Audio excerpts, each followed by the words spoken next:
বাচো Begum মনসো ক্রোধো Begum three time.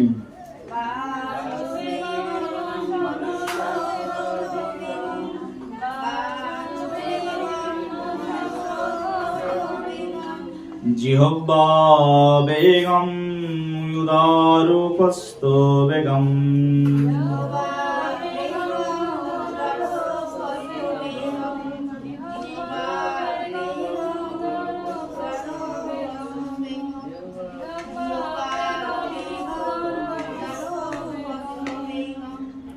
एतं बेगञ्ज विश्वहेतु धीरः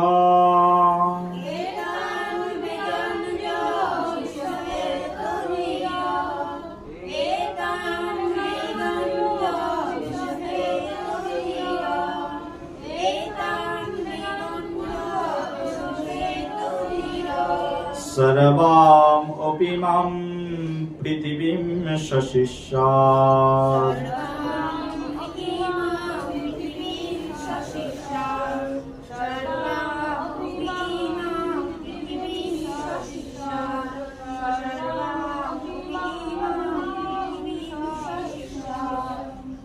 ওকে, আমরা যে শ্লোকটি পড়ছি এটি হচ্ছে উপদেশামৃতের প্রথম শ্লোক। এই শ্লোকটি বর্ণনা করেছেন রূপ গোস্বামী পাদ। ছয় বেগদমি ছয় দোষসদি ছয় গুণ দেহদাসে। ছয় বেগদমি, ছয়টি বেগকে দমন করো। শাস্ত্রের মধ্যে বলছে যদি তুমি সাধু হতে চাও তাহলে তোমার প্রথম কর্তব্য হচ্ছে ছয়টি বেগকে দমন করা। যদি এই জগতে কেউ গুরু হতে চায় তাহলে তার এই ছয়টি দোষ আগে থেকে দমন করে তারপরে তাকে গুরুদেব হতে হবে। প্রথমটি এখানে কি বলছেন তাহলে বাচ বেগম বলছেন, যে অনুবাদে দেখুন, যে সংযমী ব্যক্তি বাক্যের বেগ। বাচ বেগম শব্দের অর্থ হচ্ছে বাক্যের বেগ। ক্রোধ বেগম মনস বেগম শব্দের অর্থ হচ্ছে মনের বেগ। ক্রোধ বেগম শব্দের অর্থ হচ্ছে ক্রোধের বেগ। জিহ্বা বেগম শব্দের অর্থ জিহ্বার বেগ। উদর বেগম শব্দের অর্থ হচ্ছে উদর। উপস্থ বেগম শব্দের অর্থ হচ্ছে উদরের বেগ এবং উপস্থের বেগ। এই ছয়টি বেগকে কেউ যদি দমন করতে সমর্থ হয় তিনি সমগ্র পৃথিবীকে শাসন করতে পারেন। সমগ্র পৃথিবীকে শাসন করার ক্ষমতা এই জগতে এই ছয় বেগ দমনকারীর রয়েছে। সেই জন্য আমাদের বৈষ্ণব পদকর্তা কীর্তন করে বলেছেন, ছয় বেগদমি ছয় দোষসদি ছয় গুণ দেহদাসে। প্রভু যদি দিতে হয় তাহলে ছয়টি গুণ আমাকে দাও, আর ছয়টি বেগ দমন করে দাও। ছয়টি দোষ আছে আমাদের, সেই ছয়টি দোষকে শোধন করে দাও।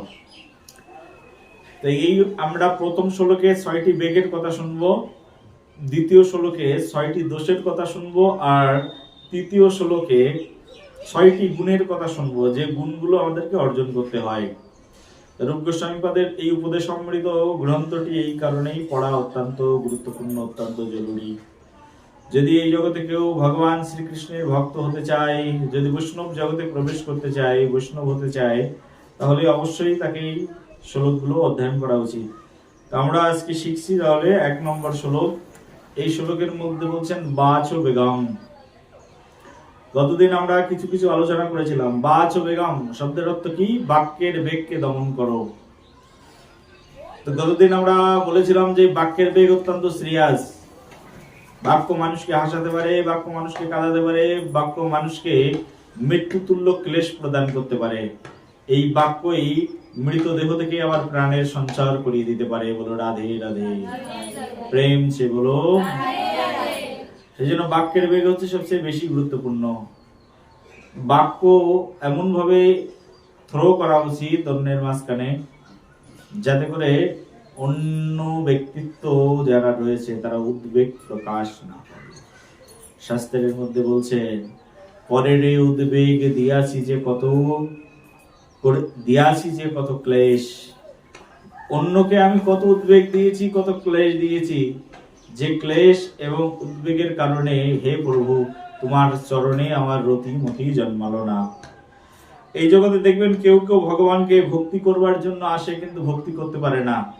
তারা আবার পুনরায় ভগবানের জগৎ থেকে চলে যায়। তার কারণ হচ্ছে সে কোনো না কোনো ভাবে বাক্যের দ্বারা অন্যদেরকে উদ্বেগ প্রদান করেছেন।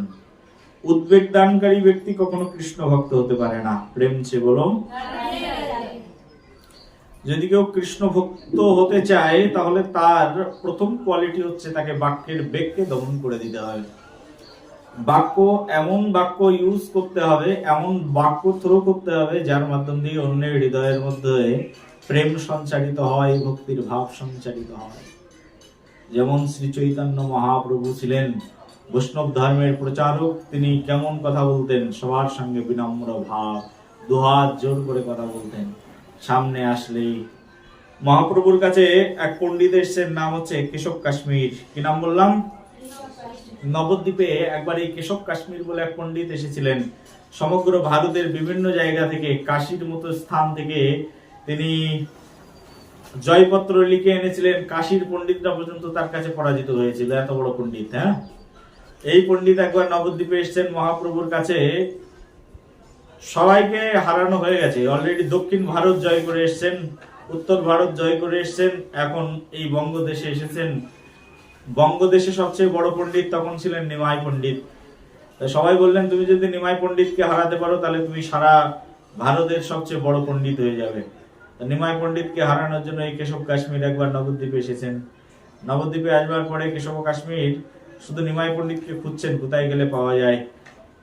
নবদ্বীপে এসে প্রবেশ করেছেন, ছোট ছোট অনেকগুলো পণ্ডিতকে হারানো হয়ে গেছে। কোন পণ্ডিত ভয়ে আর সেই কেশব কাশ্মীরের সামনে যান না। একদিন নবদ্বীপে মহাপ্রভু স্নান করে, গঙ্গায় স্নান করে বাড়িতে ফিরে যাচ্ছে। তো তখন সেই কেশব কাশ্মীর বলছেন, কেশব কাশ্মীরের শিষ্যরা বলছে, ওই দেখুন নিমাই পণ্ডিত আসছে। কেশব কাশ্মীর তখন খুব দ্রুত বেগে মহাপ্রভুর কাছে গিয়ে পৌঁছেছেন। মহাপ্রভুর কাছে গিয়ে মহাপ্রভুকে বলছেন, তোমার নাম কি? নিমাই পণ্ডিত। কেশব কাশ্মীর বলছেন। মহাপ্রভু তখন দুই হাত জোর করে বলছেন, আমার নাম পণ্ডিত কিনা জানি না, তবে আমার নাম নিমাই দাস। আমি নিমাই, কিন্তু আমি পণ্ডিত নই।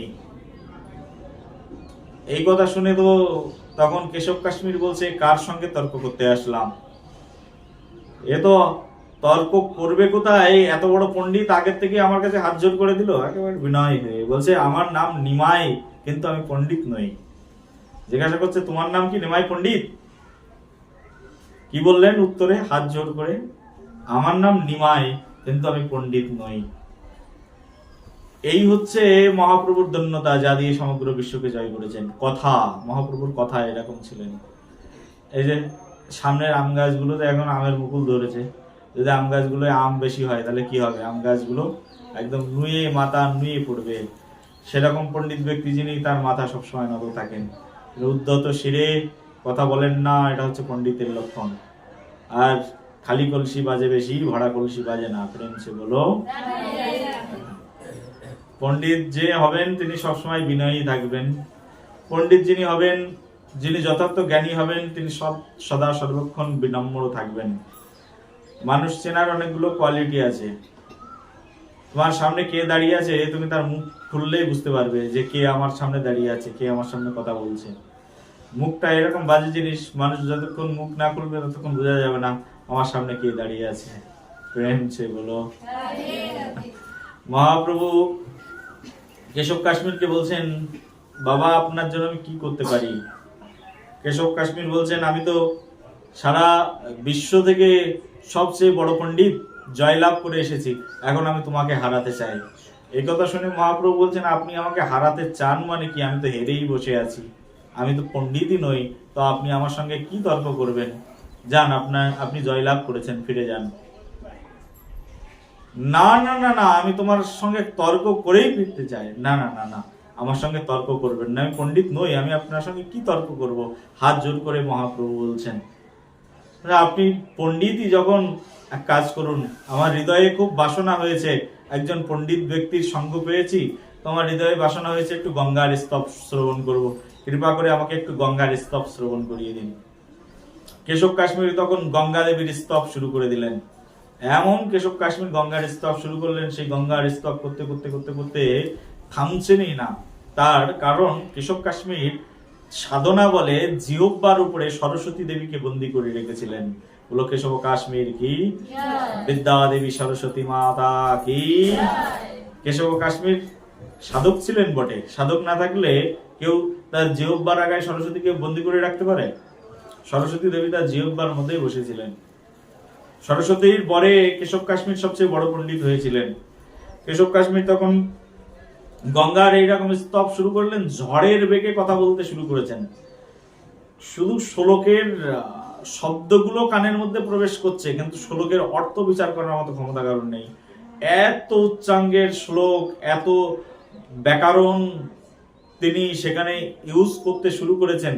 আর সে কবিতা বানাচ্ছেন, অলরেডি কবিতা বানানো শুরু করেছেন, সংস্কৃত ভাষায় কবিতা বলতে শুরু করেছেন, তার নিজে বানিয়ে বানিয়ে গঙ্গা দেবীর শ্লোক স্তব স্তুতি করতে শুরু করেছেন। তো তিনি ঝড়ের বেগে বলেছেন, আর মহাপ্রভু তো স্বয়ং ভগবান ঝড়ের বেগে কানের মধ্যে শুনেছেন। প্রেম সে বলো। মহাপ্রভু তখন সেই কেশব কাশ্মীরকে বলছেন, শোনার পরে একদম চুপচাপ রয়েছেন মহাপ্রভু, শুনে হাত জোর করে দাঁড়িয়ে রয়েছেন। কেশব কাশ্মীর বলছেন, নিমাই পণ্ডিত, তুমি কি শুনেছো আমি যা স্তব করলাম? সব শুনেছি, এখন বলো কেমন হলো? সব বুঝেছি, কিন্তু আপনি না দুই একটা ভুল কথা বলেছেন যেগুলো আমি বুঝতে পারিনি। আমি ভুল বলেছি? তুমি ভুল ধরে ফেললে? আমি এত দ্রুত শ্লোক উচ্চারণ করলাম, তুমি ভুল ধরার সাহসটাই কোথায় পেলে? মহাপ্রভু বলছেন, দেখুন, আপনি শ্লোকে এখান থেকে 37 মিনিট পূর্বে অমুক শ্লোক বলার সময় তার আগে 5 লাইন এটা বলেছিলেন, তার মাঝখানে এই কথাটা বলেছিলেন, তার মাঝখানে ব্যাকরণের অলংকারে এই জায়গাটায় ভুল রয়েছে। এই কথা শুনে অবাক হয়ে গেলেন। আর কোথায়? কয়েকটা ভুল মহাপ্রভু এরকম ধরে দিয়েছেন। তুমি এত দ্রুত আমি শ্লোক উচ্চারণ করলাম, তুমি মনে রাখলে কি করে?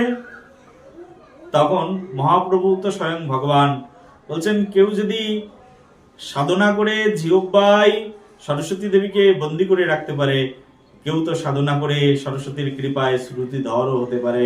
প্রেম সে বলো। এই না মহাপ্রভুর কথা শ্রবণ করে তখন কেশব কাশ্মীর অত্যন্ত লজ্জা পেয়ে ছুটতে ছুটতে বাড়িতে চলে এসেছেন। যে রুমে ছিলেন, যে বাড়িতে অতিথি হয়েছিলেন নবদ্বীপে, সেই বাড়িতে ছুটে এসেছেন। ছুটে এসে সরস্বতী দেবীর বন্দনা শুরু করেছেন। মা সরস্বতী, কি করে এরকম হলো? তুমি আমার জিহ্বার আগায় বসে থাকার সত্ত্বেও আমার শব্দ চয়নে, অলংকার চয়নে কি করে ভুল হতে পারে? তখন এই কথা শুনে সরস্বতী দেবী উত্তর প্রদান করছেন, দেখুন, আপনি যার সম্মুখে শ্লোক উচ্চারণ করছিলেন, আপনি যদি মনে করে থাকেন তিনি সাধারণ ব্যক্তি, তাহলে আপনার ভুল হয়েছে। যার সম্মুখে বসে আমি শ্লোক উচ্চারণ করছিলাম, তিনি স্বয়ং আমারও প্রতিদেবতা, অনাদির আদির গোবিন্দ, তিনি সমগ্র জগতের সকলের প্রতি। তার সম্মুখে বসে আমি শ্লোক উচ্চারণ করছিলাম। আর যখন আমি শ্লোক বলছিলাম, যখন তোমার জিহ্বায় বসে বসে সেই শ্লোকের আস্বাদন করছিলাম, তখন আমি তার মুখপানে চেয়ে কখনো কখনো তন্ময় হয়ে তার দর্শন করতে করতে আমি কখন কোনটা বলে ফেলেছি আমার মনেই নেই। বলো নিতাই গৌর হরি। আমি যার উপাসনা করি সেই প্রভু তিনি সম্মুখে দাঁড়িয়েছিলেন। আর আমার উপাস্যদেব প্রভু যদি আমার সম্মুখে দাঁড়িয়ে থাকে, আমার কি বা করার ক্ষমতা আছে, কি বা বলতে পারি? একজন শিক্ষক যদি দাঁড়িয়ে থাকেন সম্মুখে, আর সেই শিক্ষকের সামনে কোনো স্টুডেন্টকে যদি বলা হয় তুমি শিক্ষকতা করো, তাহলে সেই স্টুডেন্ট, সেই শিক্ষার্থী, সে কেমন করে শিক্ষকতা করতে পারে? তার তো কিছু না কিছু ভুল হয়েই যাবে। কারণ শিক্ষককে দেখলে তার হাত পা ভয়ে ভয়ে থরকম্প হয়ে যাবে। সেই জন্য আমারও না, আমার প্রভু আমার সম্মুখে দাঁড়িয়ে আছেন, আমি সরস্বতী দেবী কি করে সেই স্তবগুলো ঠিকঠাক মতো করে করব? সেই জন্য আমার ভুল হয়ে গেছে, তুমি আমাকে ক্ষমা করো। এই কথা যখন শুনতে পেয়েছেন, কেশব কাশ্মীর বললেন, মা, তোমাকে অসংখ্য ধন্যবাদ, আজকে তোমার করুণাতে আমি আজ স্বয়ং ভগবানের দর্শন পেয়েছি। কেশব কাশ্মীর ছুটতে ছুটতে, নিমাই পণ্ডিত কোথায়, নিমাই পণ্ডিত কোথায়, একেবারে নিমাই পণ্ডিতের বাড়িতে গিয়ে উপস্থিত। প্রভু প্রভু প্রভু, কৃপা করে আমাকে উদ্ধার করুন, রক্ষ মাম প্রভু, রক্ষ মাম। ত্রাহিমাং পাহিমাং প্রভু বলে প্রভুর চরণে গিয়ে একেবারে হাত জোর করে সমর্পিত হয়ে গেছেন কেশব কাশ্মীর। স্বয়ং মহাপ্রভুর চরণে গিয়ে হাত জোর করে বলছেন, প্রভু এই জগতে বুঝতেই পারিনি পাণ্ডিত্য একদিন আমাকে এই শ্লোকের স্তব স্তুতি একদিন আপনার চরণে নিয়ে আসবে। আজকে আমার জীবন ধন্য হয়েছে যে আপনার চরণার বৃন্দ লাভ করার সৌভাগ্য লাভ করেছি। কৃপা করে আমার যত অহংকার, আমার যত পাণ্ডিত্য সব কিছুকে আপনার চরণে উৎসর্গ করে দিলাম। কৃপা করে আপনি আমাকে তত্ত্ব অমৃত জ্ঞান দানে, উপদেশ দানে আমার শীতল তপ্ত জীবনকে শান্ত স্নিগ্ধ করে দিন। শ্রীমান মহাপ্রভু তখন সেই কেশব কাশ্মীরকে আলিঙ্গন প্রদান করলেন। মহাপ্রভুর সেই দিব্য আলিঙ্গনে কেশব কাশ্মীর মহাপণ্ডিত ছিলেন আর মহাভিকারী হয়ে গেলেন।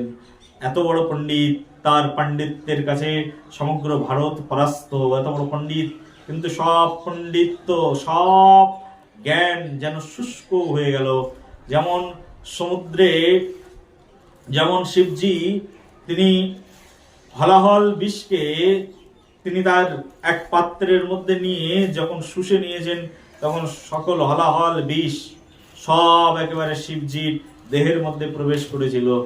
যেমন করে গঙ্গা দেবীর সব জলকে শোষণ করে নিয়ে জন্মমণি আটকে রেখেছিলেন, যেমন গঙ্গার বিশাল স্রোতধারাকে শিবজি মহারাজ তার একটি ছোট্ট জটার মধ্যে ধারণ করেছিলেন, তেমনি ভাবে সকল পাণ্ডিত্য, সকল তর্ক, সকল অধ্যাপনা, সকল জ্ঞান বিজ্ঞানের কলা সবগুলোকে একেবারে কেশব কাশ্মীর শুষ্ক করে দিয়ে একেবারে দিব্য প্রেমময়ী ভক্তির মধ্যে প্রবিষ্ট হয়ে গেলেন এবং সারা জীবন কেশব কাশ্মীর শ্রীমান মহাপ্রভুর দাস হয়ে জীবনকে অতিবাহিত করেছিলেন। বলো মহাপ্রভু কি। এই হচ্ছে মহাপ্রভুর ধন্যতা।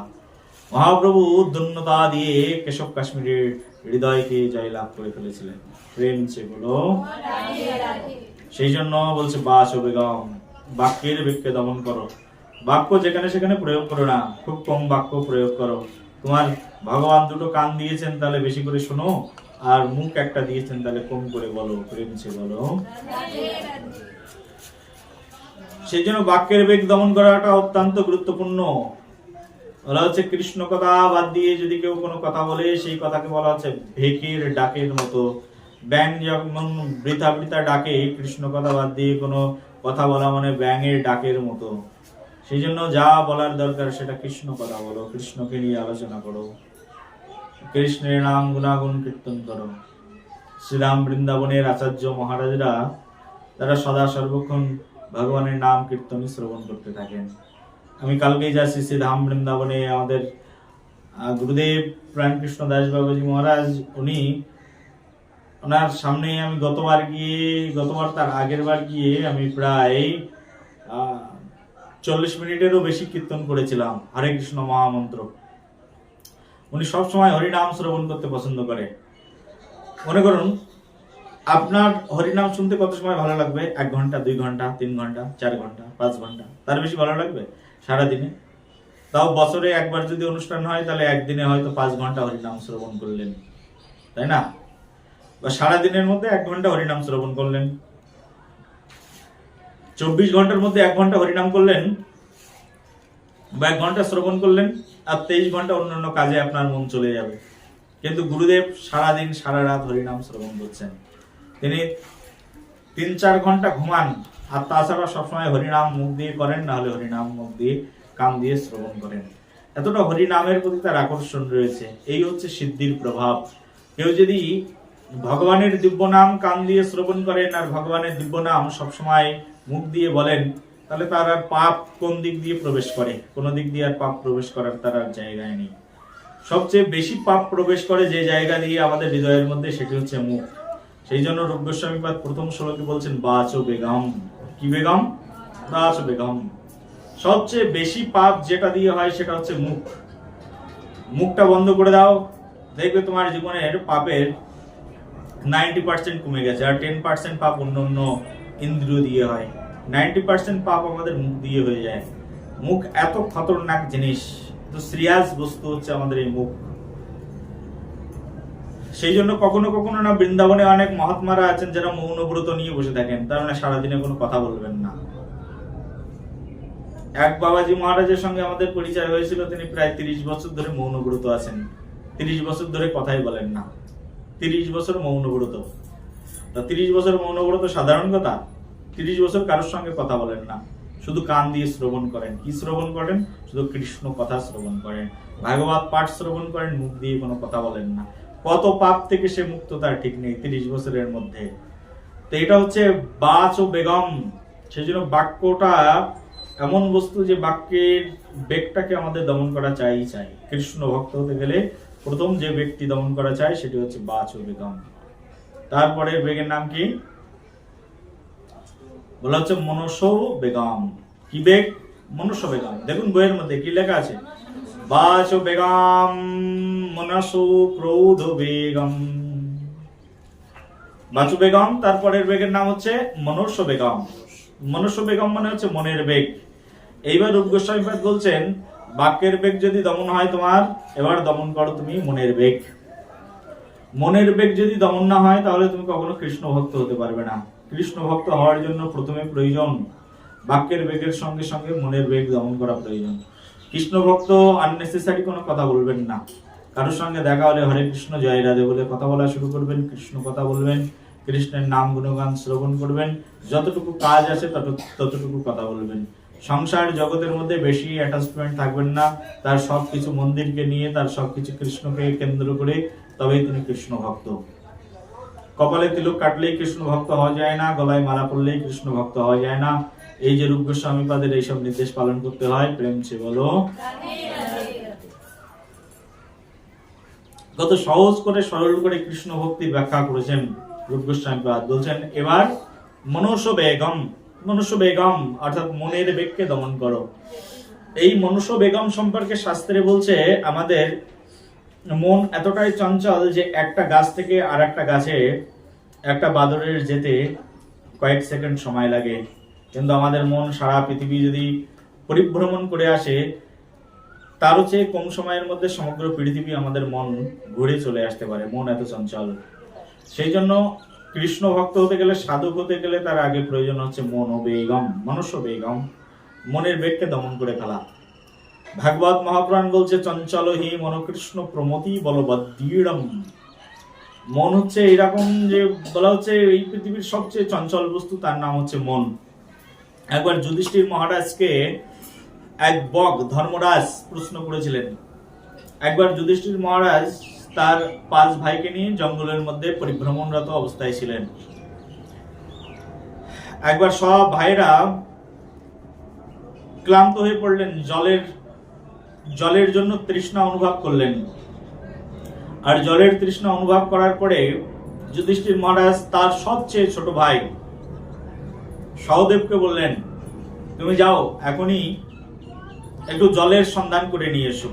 তখন সবাই গাছের নিচে বসে আছেন, অত্যন্ত ক্লান্ত। 5 ভাই, 4 ভাই বসে আছেন, 1 ভাই গেছেন। কোথায় গেছেন? জল আনতে। সামনের দিকে এগিয়ে গিয়ে দেখলেন একটা সরোবর আছে, আর সেই সরোবরের উপরে একটা বক বসে আছেন। সেই বক তখন সেই সহদেবকে বলছেন যে এখান থেকে জল নিতে গেলে আমার কয়েকটা প্রশ্নের উত্তর দিতে হবে। রে মূর্খ বক, ক্ষত্রিয় পাণ্ডব, আর পাণ্ডবের নাম তুমি এখনো শোনোনি? সেই পাণ্ডবের আমি কনিষ্ঠ ভ্রাতা, আর আমার সম্মুখে তুমি বলছো আমাকে কিনা বাধ্য করছো, আমাদের রাজ্যে বসে আমাকে বাধ্য করছো তোমার প্রশ্নের উত্তর দিতে? মূর্খ, এখনই তোমাকে আমি হত্যা করব। বলেই ধনুর্বাণ উঁচু করেছেন, আর সেই বককে মারতে যাবেন, সঙ্গে সঙ্গেই সহদেব সেখানেই মৃত্যুবরণ করেছেন। সহদেব অনেক সময় আসছেন না, এবার যুধিষ্ঠির মহারাজ নকুলকে পাঠিয়েছেন। নকুল গেছেন, যে দেখছেন তার ভাই মৃত পড়ে রয়েছে। নকুল বলছেন এই কাজ কে করলো? তখন বক বলছে আমি। কেন? কারণ তোমার ভাই আমার প্রশ্নের উত্তর দেয়নি। তুমিও যদি না দাও তোমারই একই অবস্থা হবে। তুমি জানো আমার খাত্র ধর্ম সম্পর্কে? আমাদের বংশের কথা তুমি জানো? কোন বংশের ছেলে আমরা জানো? এখনই তোমার মৃত্যুদণ্ড দিয়ে দেবো। সঙ্গে সঙ্গে ধনুর্বাণ উঁচু করেছেন, আর অহংকার বশবর্তী হয়ে যেই তীর যাজনা করতে শুরু করেছেন, সেই তখনই তার সঙ্গে সঙ্গে মৃত্যু হয়ে গেছে, মরে গেছেন ওখানে। দুই ভাই আসছেন না, অর্জুনকে পাঠিয়েছেন যুধিষ্ঠির মহারাজ। অর্জুন গিয়ে দেখেন যে দুই ভাই পড়ে রয়েছেন সেই সরোবরের তটে। দুই ভাই পড়ে রয়েছেন, তখন অর্জুন অত্যন্ত দুঃখিত হলেন, আমার এই দুই ভাইকে মেরে দিল, এত যশস্বী এত তেজস্বী আমার দুই ভ্রাতা, তাদেরকে মেরে দিল, কে সেই ব্যক্তি? দেখেন একটা বক। অর্জুন বলছেন, তুমি নিশ্চয়ই কোনো মায়াবী রাক্ষস বকের বেশ ধারণ করে এখানে বসে রয়েছে আর আমার দুই ভ্রাতাকে মেরে দিয়েছে, কিন্তু তোমার আমার সম্পর্কে জানা নেই। আমি সেই অর্জুন যার ধনুষ্টঙ্কারে স্বর্গের রাজা ইন্দ্র পর্যন্ত ভয়ভীত হয়ে যায়। তুমি কিসের জন্য আমার ভাইদেরকে মারলে? তোমার প্রাণ নিয়ে নেবো, আর কোনো কথা নেই অর্জুনের, তোমার প্রাণ এখনই নেব, সামর্থ্য থাকলে এসো আমার সঙ্গে যুদ্ধ করো। অর্জুন তার গান্ডি উঁচু করেছেন, আর গান্ডি উঁচু করার সঙ্গে সঙ্গে অর্জুনেরও মৃত্যু হয়ে গেছে। অর্জুনের মতো ব্যক্তি মৃত্যু হয়ে গেল। তখন এবার ভীম উতালা হয়ে গেলেন, যে দেখেন যে তার তিনটে ভাই, অর্জুনের মতো ভাই মৃত্যুবরণ করেছে। ভীম তো অত্যন্ত প্রহান্বিত হয়ে সেই বক যে গাছের উপরে বসেছিল সেই গাছকে উপরে ফেলেছেন। ভীমের গায়ে তো কেমন শক্তি! ভীম সেই বিশাল বৃক্ষ উপরে ফেলে দিয়েছেন। তখন সেই বক বলছেন, ভীম তুমি এখন ক্ষান্ত হও, নাহলে তোমারও একই অবস্থা হবে। ভীম ক্ষান্ত হলেন না, সেই বকের দিকে আসলেন মারবার জন্য গদা হাতে করে, আর সেই ভীমও মৃত্যুবরণ করলেন। এবার গেলেন যুধিষ্ঠির মহারাজ। যুধিষ্ঠির মহারাজ যখন সেখানে গিয়ে উপস্থিত হলেন, যুধিষ্ঠির মহারাজ, এটি মহাভারতের ঘটনা। যুধিষ্ঠির মহারাজ তখন দেখলেন যে তার চারটি ভাই মৃত অবস্থায় পড়ে রয়েছেন। তখন যুধিষ্ঠির মহারাজ সেই বককে বলছেন, আমার এই ভাইয়ের মৃত্যু কারণ কি? বক বলছে, তোমার ভাইয়েরা কেউ আমার কথা শোনেনি, তাই আমি তাদেরকে মৃত্যুদণ্ড দিয়েছি। যুধিষ্ঠির অত্যন্ত ঠান্ডা ছিলেন, ধীর ছিলেন। এই যুধিষ্ঠিরের যে স্বভাব, এটা হচ্ছে সত্যগুণের স্বভাব। অন্যরা খুব রজগুণীয় ছিল, কিন্তু যুধিষ্ঠির সত্যগুণীয় ছিল। যুধিষ্ঠির খুব ধীর ছিলেন, শান্ত ছিলেন। যুধিষ্ঠির তখন জিজ্ঞাসা করলেন, তোমার কি প্রশ্ন যার জন্য তুমি আমার ভাইদেরকে মৃত্যুবরণ করে দিলে, মৃত্যুদণ্ড দিয়ে দিলে? আর আমার ভাইদের জীবন কি করে ফিরে পাবো তাই তুমি বলো, কারণ এই ভাইদের ছাড়া আমি আমার মায়ের কাছে মুখ দেখাতে পারবো না, ফিরতে পারবো না। তখন সেই বক বলছেন, তুমি যদি আমার প্রশ্নের উত্তর দিতে পারো, মাত্র 6টি প্রশ্ন আমি তোমাকে করবো, এই 6টি প্রশ্নের যদি উত্তর দিতে পারো, তোমার ভাইদের প্রাণ আমি নিজেই ফিরিয়ে দেবো। এবং আমি এই 6টি প্রশ্নের উত্তর সব জায়গায় খুঁজে বেড়াচ্ছি, কেউ দিতে পারছে না। শুনলাম এই পৃথিবীর মধ্যে সবচেয়ে বড় পণ্ডিত তুমি, তোমার নাম যুধিষ্ঠির মহারাজ, সত্যবাদী পণ্ডিত, তো তোমাকে উত্তর দিতেই হবে। তখন সেই বক যখন জিজ্ঞাসা করলেন, তার মধ্যে বক একটি প্রশ্ন করলেন 6টি প্রশ্নের মধ্যে। সেই প্রশ্নের মধ্যে প্রথম প্রশ্নটি হচ্ছে, এই পৃথিবীর সবচেয়ে চঞ্চল বস্তু কি বলো? কি নাম? যুধিষ্ঠির মহারাজ তখন সঙ্গে সঙ্গে উত্তর দিলেন, এই পৃথিবীতে যত চঞ্চল বস্তু আছে সবচেয়ে চঞ্চল বস্তু হচ্ছে মন। পরে প্রশ্ন করেছিলেন, পৃথিবীর সবচেয়ে আশ্চর্য জিনিস কি? আশ্চর্য। এরকম আরো 6টা প্রশ্ন আছে এক এক করে, আমাদের ওইগুলো যেহেতু প্রসঙ্গ নয়। যুধিষ্ঠির মহারাজের প্রশ্ন করেছিলেন কি, পৃথিবীর সবচেয়ে চঞ্চল বস্তু কি? তাই সেই বকের প্রশ্ন শুনে তখন যুধিষ্ঠির মহারাজ বলেছিলেন, এই পৃথিবীর সবচেয়ে চঞ্চল বস্তু হচ্ছে মন। বায়ু কেন নয়? না না, বায়ুর চঞ্চলতা তার একটা সীমা আছে, তরঙ্গের চঞ্চলতা তারও একটা সীমা আছে, কিন্তু মনের চঞ্চলতার কোনো সীমা রেখা নেই। সেই জন্য এই পৃথিবীতে সবচেয়ে চঞ্চল যা, তা হচ্ছে মন। যুধিষ্ঠির মহারাজ অনেক ব্যাখ্যা উপস্থাপন করেছিলেন মহাভারতের মধ্যে, যে কি জন্য এই মন আরো সবচেয়ে বেশি চঞ্চল। এবং ভাগবত মহাপুরাণের মধ্যেও এই মন সম্পর্কে অনেক অনেক কোট দেওয়া রয়েছে, যে যদি একবার মন চঞ্চল হয়ে যায়, তাহলে তার সকল ইন্দ্রিয়গুলো চঞ্চল হয়ে যায়, এবং সে কৃষ্ণ ভক্তির পথে কখনো কোনো দিনের জন্য আসতে পারেন না। কৃষ্ণ ভক্তির জন্য সবচেয়ে ইম্পর্টেন্ট হচ্ছে এই মনের চাঞ্চল্যকে দূর করা।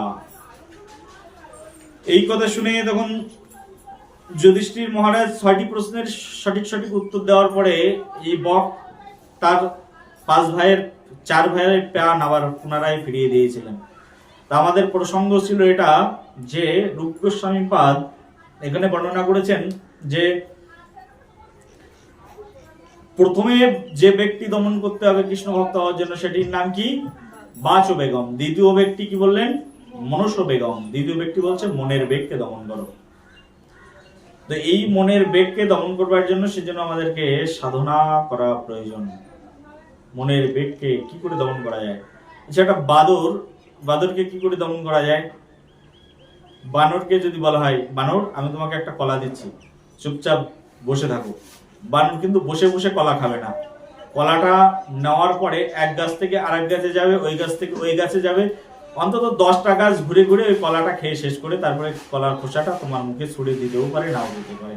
প্রেমছে বলো। তো বানরের চঞ্চলতা থেকে বানরকে কখনো স্টপ করা যায়? এই আস্তে আস্তে। বানরের চঞ্চলতাকে কখনো দূর করা যায়? দূর করা যায় না। মন হচ্ছে বানরের চেয়েও বেশি চঞ্চল। তাহলে মনকে কি করে তুমি বন্ধ করবে? মন একভাবে বন্ধ করা যায়। এই মনের চঞ্চলতাকে, মনের গতিবেগকে একভাবে রুদ্ধ করা যায়। সেটা কি? বলছে মনের গতিবেগকে রুদ্ধ করার একটা পদ্ধতি বা পন্থা শাস্ত্রের মধ্যে দেওয়া আছে। মন কৃষ্ণ পদার বিন্দয়, ভাগবত মহাপুরাণের মধ্যে বলছে, বাচৌ করৌ হরে মন্দির মার্জনাদেশু বর্ষংশী হরি গুণানুবর্ণনে। মুখটাকে ভগবান শ্রীকৃষ্ণের সেবায় লাগিয়ে দাও। তার মানে আমি যে বসে ভাগবত কথা বলছি, তোমরাও শুরু করে দাও ভাগবত কথা বলা কালকের থেকেই। বর্ষংশী হরি গুণানুবর্ণনে, মুখকে কৃষ্ণের সেবায় লাগিয়ে দাও, আর মনকে এবার ভগবানের সেবায় লাগিয়ে দাও। ভগবানের সেবায় মনকে কেমন করে লাগানো যায়? সকালবেলায় উঠে মঙ্গল আরতি শুরু করে দাও। আমাদের নতুন নতুন ভক্তদেরকে সবাইকে বলে দিয়েছি, দীপা মাতাজি আসে, ওকে বলে দিয়েছি, যাবে প্রতিদিন মন্দিরে আর সুন্দর সুন্দর ফুলের মালা গেঁথে ভগবানকে পড়াবে, তুলো দিয়ে সুন্দর করে ভগবানকে অঙ্গরাগ করবে, মুছাবে, ড্রেসিং করবে। কি হবে? এই যে কৃষ্ণের সেবা। কৃষ্ণের সেবা করলে কি হবে? মন কৃষ্ণের চরণে অর্পিত হয়ে যাবে। যখন তুমি ভগবানকে ড্রেস পরালে, ভগবানের মাথায় একটা মুকুট লাগালে, বাড়িতে যাবে, বাড়িতে যাওয়ার পরে তোমার মনে হবে যে ভগবানের মাথায় মুকুট লাগালাম, মুকুটটা আসলে কালকে যখন লাগাবো না তখন মুকুটটা এইভাবে লাগাবো, মুকুটটা এইভাবে পরাবো। তুমি বাড়িতে যাওয়ার পরেও তোমার চিন্তা ভাবনা হবে, মনের ভিতরে হবে যে ভগবানের ফুলের মালাটা না কালকে ওইভাবে পরানোটা উচিত হয়নি, আরো সুন্দর করে এইভাবে পড়ানো যায়। যত কাজ করবে তত এক্সপার্ট হবে, যত সেবা করবে তত এক্সপার্ট হবে, তত মনের ভিতরে ভগবান এসে উকি মারতে থাকবে। যত মনের ভিতরে ভগবান এসে উকি দেবে তখন মনের ভিতর থেকে অন্য অন্য জিনিস কমে যাবে। প্রেমছে বলো রাধে রাধে। তোমার ডিপ্রেশন কমে যাবে, টেনশন কমে যাবে, ব্লাড সুগার কমে যাবে, সবকিছু কমে যাবে। তুমি একেবারে নিশ্চিন্তে, একেবারে পিওর হার্ট রেট হয়ে যাবে, আর তাতেই তোমার কৃষ্ণ প্রেম জন্মে যাবে। সব দিক দিয়ে তোমার উপকার, তোমার হিউম্যান বডির উপকার, তোমার মাইন্ডের উপকার, তোমার মানসিক স্থিতির উপকার, সবকিছুর উপকার। প্রেমছে বলো। কত ভালো এখানে রূপ গোস্বামী পাদ ব্যাখ্যা করেছেন, কত সুন্দরভাবে ব্যাখ্যা করেছেন। একজন কৃষ্ণ ভক্ত কত সুন্দর থাকতে পারে। তাহলে কি শুনলাম আমরা? প্রথমটা হচ্ছে বাচ বেগম, দ্বিতীয়টা কি শুনলাম? মানস বেগম, তার মানে মনের বেগকে দমন করো। এর ব্যাখ্যা অনেক আছে, যদি আমি করতে থাকি তাহলে 7 দিনেও শেষ হবে না। মনের বেগের ব্যাখ্যা, বাক্যের বেগের ব্যাখ্যা আমরা আজকেই শেষ করব প্রত্যেকটি কথা। প্রথমটা কি শুনলাম তাহলে বলো? বাচ বেগম। দ্বিতীয়টি হচ্ছে মনস বেগম। তৃতীয়টি হচ্ছে এবার ক্রোধ বেগম, বলছে ক্রোধের বেগকে দমন করো। যদি তুমি ক্রোধের বেগকে দমন না করতে পারবে তাহলে তুমি কৃষ্ণ ভক্ত নও। ক্রোধকে কি করে দমন করা যায়? এই জগতে ক্রোধকে কি সহজে দমন করা যায় নাকি? ক্রোধ নিয়েই তো মানুষ জন্মগ্রহণ করে। রজগুণ থেকেই ক্রোধের জন্ম হয়। কাম এসো ক্রোধ এসো রজগুণ সমুদ্ভব, ভগবদ গীতার মধ্যে বলছে। কাম, ক্রোধ, লোভ এগুলো সব রজগুণ থেকে আসে। বাবা যখন আমাকে জন্ম দিয়েছে, মা যখন জন্ম দিয়েছে, রজগুণের মধ্যে আমাকে জন্ম দিয়েছে। How to possible? আমাদের এই যে অ্যাংরিনেস, আমার যে মনোভাব, যে ক্রোধ, এটাকে আমি কিভাবে কন্ট্রোল করতে পারি? How to control it? সম্ভব নয়। তাহলে কি করব? এখানে ভাগবত মহাপুরাণের মধ্যে রুদ্র গোস্বামীপাদ উপদেশ সমৃত গ্রন্থের মধ্যে বর্ণনা করেছেন যে কি করে তুমি তোমার ক্রোধকে দমন করতে পারো। আমি যখন জন্মেছি তখন ক্রোধ নিয়েই জন্মেছি, মায়ের পেটের মধ্যে থেকেই ক্রোধ শিখেছি, কারণ আমার মা বৈষ্ণবী ছিলেন না, তোমার মা বৈষ্ণবী ছিলেন না, তারা ক্রোধ যুক্তা ছিলেন, সো দ্যাট তুমি ক্রোধটা তোমার জন্ম থেকেই নিয়ে জন্মেছো, রজগুণের মধ্যেই জন্মেছো। এই কলিযুগের সংসারটাই হচ্ছে রজতম গুণের সংসার, রজতম গুণের মধ্যেই তুমি জন্মেছো, তাহলে ক্রোধকে কি করে দমন করবে? বলছে ক্রোধকে দমন করা সম্ভব নয়, কিন্তু ক্রোধকে কৃষ্ণের সেবায় লাগিয়ে দেওয়া যায়। যেমন ভাবে হনুমানজি ক্রোধকে কৃষ্ণের সেবায় লাগিয়েছিলেন, হনুমানের লেজে আগুন ধরিয়ে দিয়েছেন, দিয়েছিলেন না? হ্যাঁ, লঙ্কায় হনুমানের লেজে আগুন ধরিয়ে দিয়েছেন। হনুমান বলছেন আমার লেজে আগুন ধরিয়ে তোমরা মজা দেখছো, এখনই লঙ্কা, সোনার লঙ্কা জ্বালিয়ে দেবো। হনুমান যে মুখ দিয়ে, হনুমান কিছুই করেননি, কিন্তু এত সময় চুপচাপই ছিলেন। হনুমান তো পণ্ডিত ছিলেন, বৈষ্ণব ছিলেন, বৈষ্ণব মানে সবসময় হাত জোর করে দাঁড়িয়ে থাকেন, এটা হচ্ছে বৈষ্ণবের স্বভাব। কিন্তু বৈষ্ণব যত হাত জোর করে দাঁড়িয়ে থাকুক না কেন, বৈষ্ণব কখনো কখনো প্রতিবাদও করেন।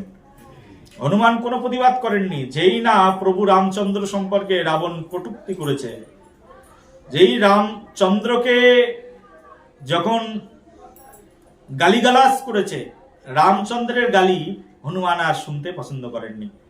বলা হচ্ছে যেখানে হবে কৃষ্ণ নিন্দা বা বৈষ্ণব নিন্দা, সেখানে না যাবে, বৈষ্ণব কৃষ্ণ নিন্দুকের মুখ কবু না হেরিবে। স্বয়ং ভগবানের নামে নিন্দা করলে তার সহ্য করা যাবে না। সঙ্গে সঙ্গে হনুমান তখন তার যে লেজ পুচ্ছ ধরে দিয়েছিল, জ্বালিয়ে দিয়েছিল আগুন দিয়ে, সেই লেজ পুচ্ছ নিয়ে হনুমান একবার লঙ্কার এ মাথায় যায়, একবার ও মাথায় যায়, সব লঙ্কার যত ফার্নিচার, যত মণি মুক্তা ছিল, সবগুলোকে হনুমান একেবারে পুড়িয়ে পুরো লঙ্কাকে ছাই করে দিয়ে কয়েক মিনিটের মধ্যে হনুমান সেখান থেকে জয় শ্রীরাম বলে সেই বিশাল সমুদ্র পার হয়ে, পবন পুত্র বিশাল সমুদ্র পার হয়ে একদম প্রভু রামচন্দ্রের কাছে এসে পৌঁছে গেছে। বলো জয় শ্রীরাম। প্রভু রামচন্দ্রের কাছে এসে পৌঁছে গেছে। তো ভগবান শ্রী রামচন্দ্রের কাছে এসে পৌঁছে গেছেন। প্রভু রামচন্দ্র কি হয়েছে হনুমান, এমন মুমূর্ষ অবস্থা, তোমার লেজ গুচ্ছর কি হলো? প্রভু তোমার নামে নিন্দুকদেরকে উচিত শিক্ষা দিয়ে চলে এসেছি। কি করেছে তুমি? পুরো লঙ্কাকে জ্বালিয়ে দিয়েছে। না না না, মায়ের কিছু হয়নি, অশোক বাটিকাতে আমি আগুন লাগাইনি। প্রেমছে বলো, সব জায়গায় জ্বালিয়ে দিয়েছি, অশোক বাটিকাকে অক্ষুণ্ণ রেখেছি, মাকে ওখানে রেখে এসেছি, মাকে দর্শন করে এসেছি, তোমার কাছে চলে এসেছি। সেই জন্য বলছে ক্রোধ থাকতেই পারে একজন কৃষ্ণ ভক্তের, এরকম নয় যে একজন মানুষ কপালে লম্বা তিলক পড়েছে তোমার এত ক্রোধ কিসের বেটা, বৈষ্ণব হয়ে যাও আর ক্রোধ? আরে এই জগতে যারা জন্মগ্রহণ করেছে, সে বৈষ্ণব হোক আর অবৈষ্ণব হোক, সে অসুরের বাচ্চা হোক আর রাক্ষসের বাচ্চা হোক আর মানুষের পেটের বাচ্চা হোক, তার প্রত্যেকের ভিতরেই ক্রোধ থাকবে। কারণ কলিযুগেই যেই জন্মগ্রহণ করবে সে ক্রোধ নিয়েই জন্মগ্রহণ করবে। প্রেম যে হলো, কিন্তু ক্রোধটাকে কি করবে? কৃষ্ণ ভক্ত ক্রোধটাকে লাগাবে কোথায়? কৃষ্ণ ভক্ত ক্রোধকে লাগাবেন কৃষ্ণ বিদ্বেষী জনে, ভক্ত বিদ্বেষী জনে, তাদের উপরে ক্রোধটাকে লাগিয়ে দেবেন। কিন্তু কৃষ্ণ ভক্তের উপরে কৃষ্ণ ভক্ত যদি ক্রোধ প্রকাশ করে, বলা হচ্ছে সেটা হচ্ছে তার নরকে যাওয়ার সবচেয়ে মোক্ষম উপায়।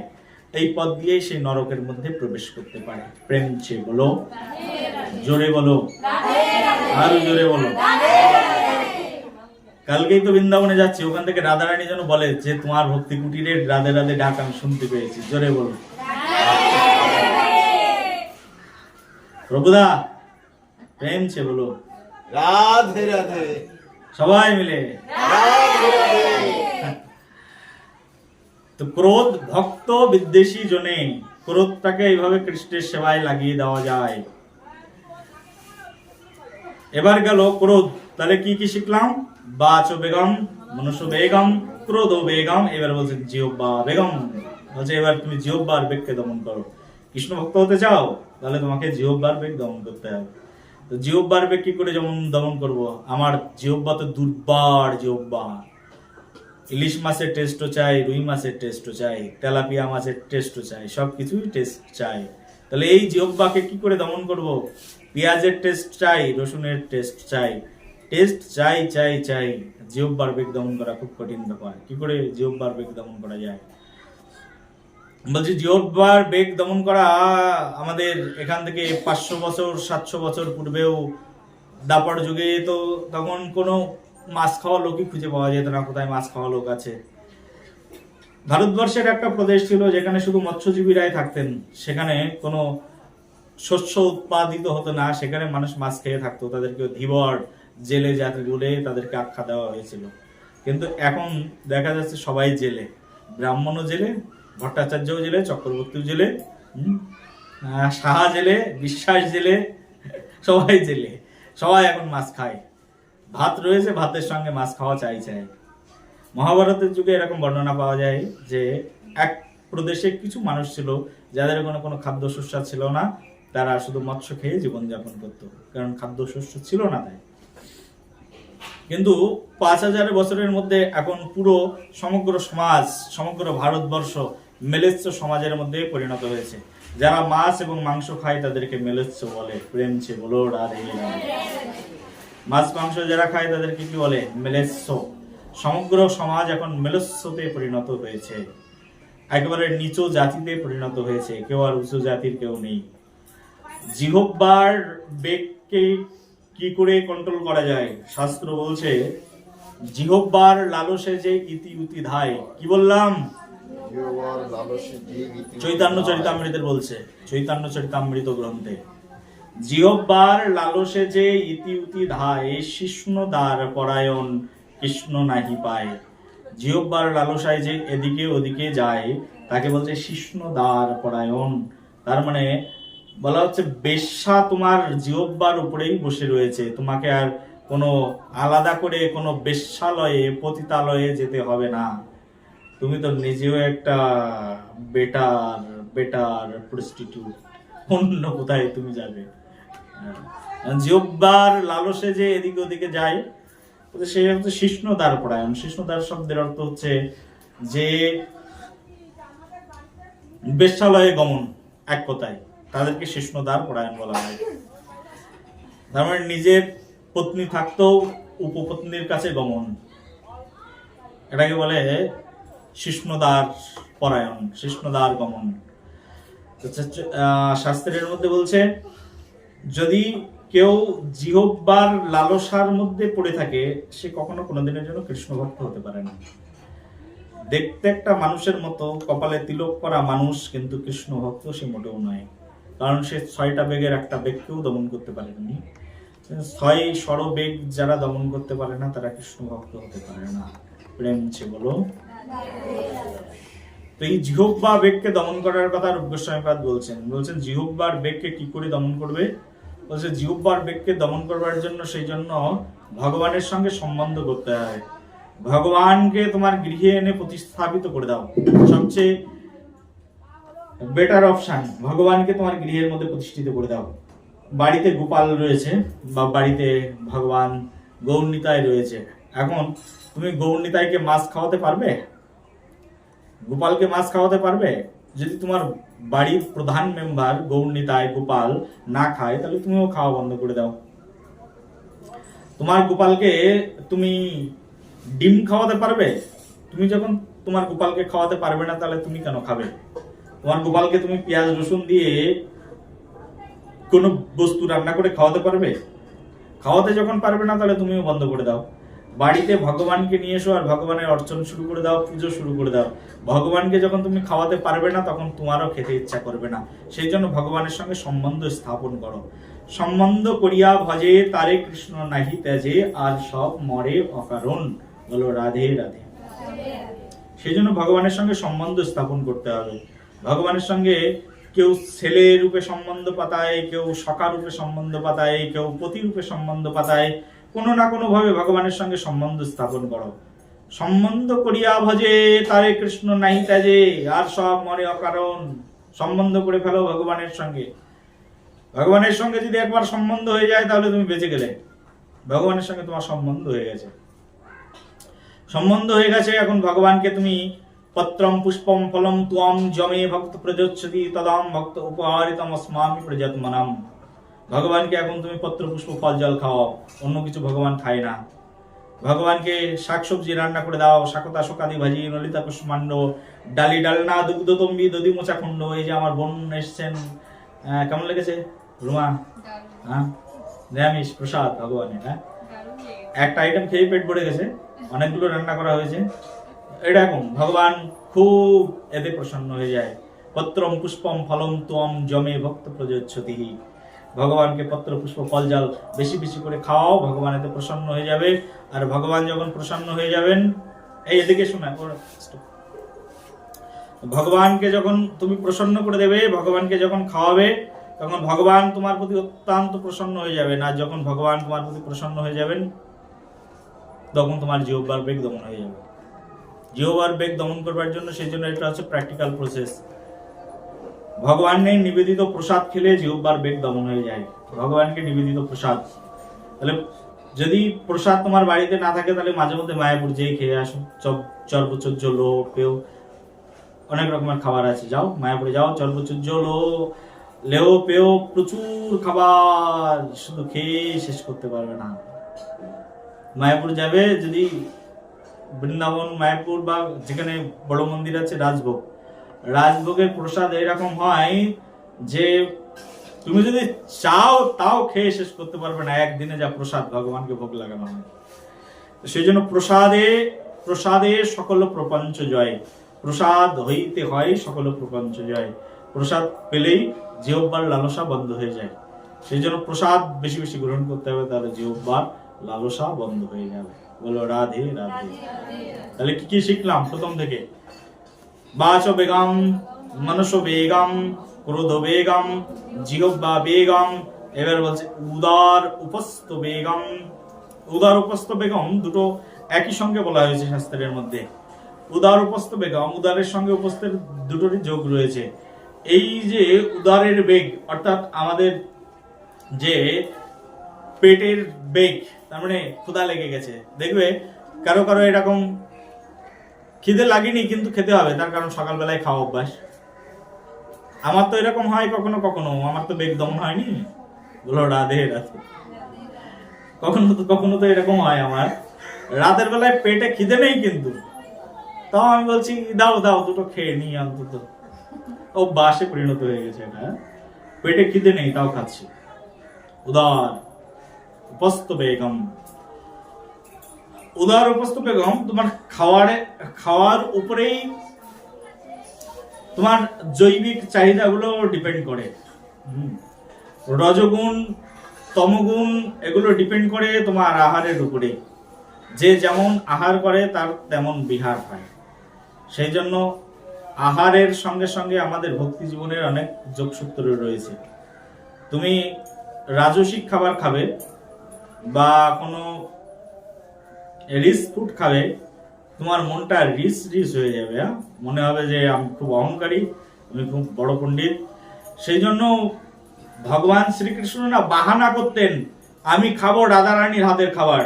কারণ এই জগতে সবচেয়ে বড় ভক্ত ছিলেন রাধারানী, তার কোনো অহংকার ছিল না, প্রেম ছিল। বলো কৃষ্ণ বাহানা করতেন, আমি রাধারানীর হাতের খাবার খাবো। আর মা যশোদা যখন রাধারানীর বর ছিল ছোটবেলা থেকে, রাধারানীকে এক মুনি বর দিয়েছিলেন যে রাধারানী হাতের রান্না যেই খাবে তার আয়ু বল বৃদ্ধি পাবে, ঐশ্বর্য বৃদ্ধি পাবে। তো মা যশোদা ভাবতেন রাধারানীর তো এত বড় বর, রাধারানীর হাতের রান্না খেলে আমার ছোট্ট কানাইয়ের আয়ু বৃদ্ধি পেয়ে যাবে, বল বৃদ্ধি পেয়ে যাবে, ঐশ্বর্য বৃদ্ধি পেয়ে যাবে। তাহলে আমি রাধারানীকে ডেকে ডেকে এনে রান্না করব। মা যশোদা ডেকে ডেকে আনতেন রাধারানীকে, আর রাধারানী রান্না করতেন, আর ভগবান শ্রীকৃষ্ণ পরম আনন্দে কৃষ্ণ করেন ভোজন। পরম আনন্দে কৃষ্ণ ভোজন করেন। কার হাতের রান্না? রাধারানীর হাতের রান্না। তো সেই জন্য আহারটা অত্যন্ত গুরুত্বপূর্ণ। আহার যদি ঠিকঠাক না থাকে তাহলে আমাদের বিহারটাও উল্টো পাল্টা হয়ে যায়। সেই জন্য সাধুরা যাত্রাদের খায় না। আমাদের ওই বৃন্দাবন থেকে এক বাবাজি এসছে, ওনার কাছ থেকে অনেক কিছু শেখার আছে। বৃন্দাবন থেকে ওই মহারাজ এসছেন না, সোনা মাতাজির বাড়ি, কি নাম যেন ওনার, কি নামটা বলে গেছে। এই এক বৃন্দাবনে এক মহারাজ এসছেন ব্রজবাসী, উনি একদিন ওই আমাদের প্রমোদ গোসাইয়ের বাড়িতে গেছি দেখা করতে। আমি বললাম বাবা একদিন আমাদের মন্দিরে একটু নিমন্ত্রণ খেতে আসুন। তো বলছে বাবা আমি সবার হাতে রান্না খাই না, আমার গুরুদেব আদেশ করেছেন আমি একা একাই রান্না করি আর একটু গোপালকে ভোগ লাগাই আর একা একাই খাই। সারা জীবনই উনি নিজে স্বপাকি, তার মানে নিজেই রান্না করেন নিজেই খান, কারণ নিজের ভজন সাধনটা নিজের উপরে ডিপেন্ড করে। সেই জন্য বৈষ্ণবরা জাত তার হাতে রান্না খায় না। এবার কেউ কেউ বলে ওরে বাবা তুমি এত বড় বৈষ্ণব হয়েছো, তুমি আমার হাতে রান্না খাচ্ছ না, আমি ওই মঠের দীক্ষিত, আমি ওই মঠের দীক্ষিত, আমি কৃষ্ণ মন্ত্রে দীক্ষিত, আমার হাতে রান্না খাচ্ছ না কেন? তার কারণ হচ্ছে যার তার হাতে রান্না খেলে আবার ভজনও নষ্ট হয়ে যায়। আহারের সঙ্গে সঙ্গে আমাদের রুচিবোধ সবকিছুর পরিবর্তন হয়ে যায়। আমরা যেমন আহার করব আমাদের বিচারধারা তেমন হয়ে যাবে। উন্নত ব্যক্তির হাতে রান্না খেলে উন্নত চরিত্র তৈরি হয়, উন্নত মানসিকতা তৈরি হয়। সেই জন্য মন্দিরের মধ্যে উন্নত ভক্তদেরকে দিয়ে রান্না করানো হয়। আর যদি রাঁধুনি ঠিকঠাক মতো না থাকে, আমরা অনেক মন্দির ঘুরে ঘুরে আমি প্রচার করেছি এবং দেখেছি যে রাঁধুনি যেহেতু ঠিকঠাক নেই, সেই সব মন্দিরে ব্রহ্মচারীরাও বেশি দিন লাস্টিং করে না। কয়েকদিন পরে গেরুয়া কাপড় খুলে আবার সাদা কাপড় পরে বিয়ে করে আবার সংসারের মধ্যে গিয়ে আবার সেই কি বলে বলদের মতো খাটা শুরু করে দেয়। অনেক ব্রহ্মচারীদের আমি দেখেছি আমার এই 16-17 বছরের লাইফে। প্রেম সে বলো 16-17 বছর হয়ে গেছে আমি ভক্তি জগতের সঙ্গে সারা দেশ বিদেশে প্রচার করছি। এর মধ্যে অনেক ব্রহ্মচারীদের দেখেছি লাল কাপড় পরা মহারাজ হয়ে গেছেন, বিশাল ব্যাপার, সন্ন্যাসী মানুষ। পরের বছর যে দেখি সে লাল কাপড় টাপড় খুলে তার অবস্থা কি, এখন সেলুনের দোকানে গিয়ে অন্য লোকের মাথা চুল কেটে কেটে দিচ্ছে, কারণ বউকে খাওয়াতে হবে। আগে খাওয়াতো কৃষ্ণকে, এখন খাওয়াচ্ছে বউকে। প্রেমছে বলো। হ্যাঁ, তার কারণ এগুলোর প্র্যাকটিক্যাল সবচেয়ে বড় কারণ হচ্ছে যে রান্না করছে তার চেতনাটা ওর ভিতরে ঢুকে যাচ্ছে। সেই জন্য যার তার হাতে রান্না খাওয়া ঠিক নয়। অ্যাটলিস্ট যার হৃদয় সরল, যার মন সরল, পুত পবিত্র, যিনি ভগবান শ্রীকৃষ্ণের সেবায়, চরণ সেবায় নিজেকে ঐকান্তিকভাবে সঁপেছেন, তার হাতে রান্না খেলে তাতে চেতনা বৃদ্ধি পায়। আর উল্টো পাল্টা জায়গায় রান্না খেলে তাতে চেতনা নষ্ট হয়ে যায়। তো সেই জন্য সবচেয়ে ভালো নিজে রান্না করে খাও, নাহলে যদি কোনো উন্নত ব্যক্তি পাও তাহলে তার হাতে রান্না খাও, তাহলে ঠিক আছে।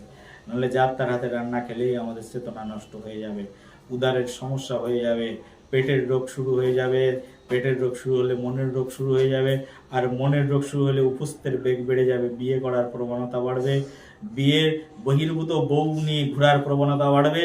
তখন কারো কারো মনে হবে যে বিয়ে করা বউ ঘরের মধ্যে থাক, বাইরের থেকে আর একটা নিয়ে চলে যায়, বলো রাধে রাধে, এটাকে বলে উপস্থের বেগ। ঠিক আছে, তো সেই জন্য এই ষড়বেগকে যিনি এই জগতে দমন করতে পেরেছেন, তিনি একমাত্র ভগবান শ্রীকৃষ্ণকে লাভ করতে পারেন। আবার পুনরায় রিপিট সবাই মিলে, বাচো বেগম, বলো সবাই, বাচো বেগম, মনসো বেগম, ক্রোধ বেগম, জিহ্বা বেগম, উদার বেগম, উপস্থ বেগম। এই হচ্ছে 6টি বেগ। এই 6টি বেগ যদি কেউ দমন করতে পারে, এতন বেগন जो 20 হেত ধীরহ, যদি কেউ এই 6টা বেগকে দমন করতে পারে, তাহলে বলছে সর্বাম ওপিমাম পৃথিবীম সশিষ্যাৎ, সমগ্র পৃথিবী জুড়ে সমগ্র পৃথিবীকে সে শাসন করতে পারে। সমগ্র পৃথিবী শাসন করার ক্ষমতা তার আছে। আর গুরুদেব হতে গেলে ডেফিনেটলি তার এই গুণগুলো থাকা চাই। আমার জিহ্বা চা খেতে ইচ্ছা করে, তাহলে মানে আমি গুরুদেব হতে পারিনি, এখনো শিষ্যই হতে পারিনি, গুরুদেব কি করে হবো? আমার জিহ্বা এখনো পান খেতে ইচ্ছা করে, আমার জিহ্বা এখনো পান খেতে ইচ্ছা করে, তার মানে আমি এখনো শিষ্যই হতে পারিনি, তো গুরুদেব হবো কি করে? আমার জিহ্বা একটু গুল মাছতে ইচ্ছা করে, খৈনি খেতে ইচ্ছা করে, আমি তো শিষ্যই হতে পারিনি, তা গুরুদেব কি করে হবো? তো সেই জন্য আমি ওইসব চা খেতে ইচ্ছা করে না, মাঝে মধ্যে ইচ্ছা করে, তার মানে আমি কোনো শিষ্যই হতে পারিনি, আমি গুরু কি করে হব? প্রেম ছে বলো।